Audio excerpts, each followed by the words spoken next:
Once upon a time there was a simple-minded king who was actually a bit of a turkey, but he was a king nonetheless. Anyway, he had one child, an adorable little child, who was very, very, very lonely, and he was wasting away for want of another child to play with him.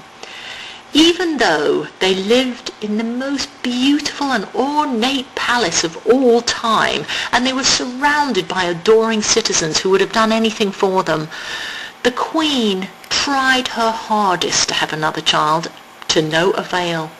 Every time she pushed one out and was thrilled, the local dragon would come along and steal that child.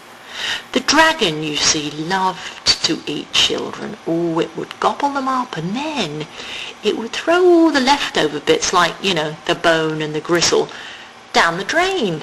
Yes, the sewer would take care of that, he thought to himself, and it would tidy things up a bit so nobody could tell what he was doing. And do you know what? It worked. The sewer would chew it all up, and nobody would be any the wiser. It was a very good situation, really.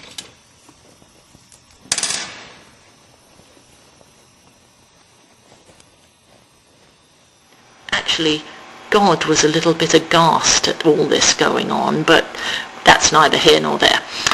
Back to the story. One day, after many, many years, the dragon was walking down the street, and he happened to notice something that was, a little bit unsettling. The sewer was beginning to overflow with all the leftover bits. They were pouring out of the drain. Bones, chewed up teeth, old bits of toenails, all coming out, so that anybody who wanted to could see what had been going on. It was very worrying indeed.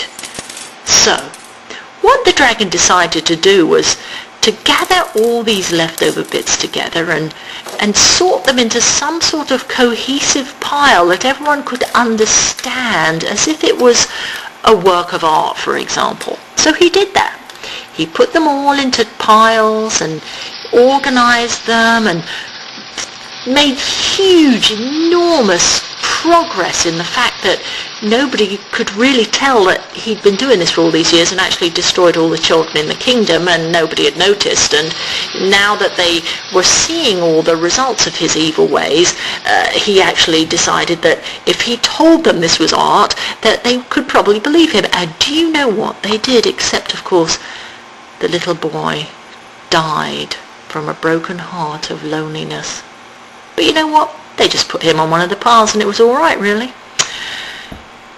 Except for God, who looked on in utter astonishment and said, "Bugger me, I fucking give up."